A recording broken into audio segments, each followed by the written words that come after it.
கோலி talk Kollywood news. திட்டமிட்டபடி மலேசிய நிகழ்ச்சி இளையராஜா உறுதி. திட்டமிட்டபடி வரும் 28ஆம் தேதி மலேசியாவில் நடக்க இருக்க இசை நிகழ்ச்சியில பங்கு கொள்வேன்னு மலேசிய ரசிகர்களுக்கு பத்திரிகையாளர்கள் மூலமா இளையராஜா உறுதி அளிச்சிருக்காரு. பிரபல இசையமைப்பாளர் இளையராஜாவோட இசை நிகழ்ச்சி வரும் 28ஆம் தேதி நடக்க திட்டமிடப்பட்டிருக்கு. இதுக்கான ரிகர்சல்ல அவர் ஈடுபட்டிருந்த நிலையில நேத்து கால திடீர்னு நெஞ்சுவலி ஏற்பட்டது. உடனடியா அவரை தனியார் மருத்துவமனையில சேர்க்கத்தாங்க.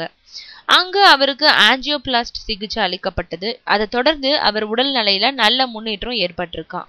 இந்த நிலையில உடல்நல குறைவு காரணமா அவர் மலேசிய நிகழ்ச்சியில கலந்துக்க மாட்டார்னு தகவல்கள் பரவுச்சு. இதனால மலேசிய ரசிகர்கள் மத்தியில பரபரப்பு ஏற்பட்டது.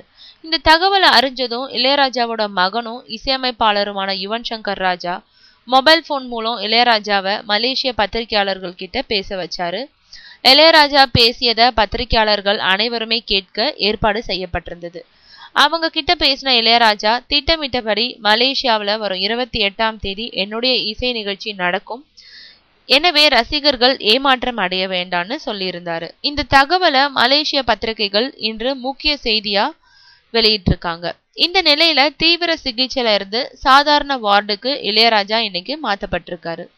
நாளைக்கு அவர் டிஸ்சார்ஜ் செய்யப்படுவார்னு தகவல்கள் சொல்லுது.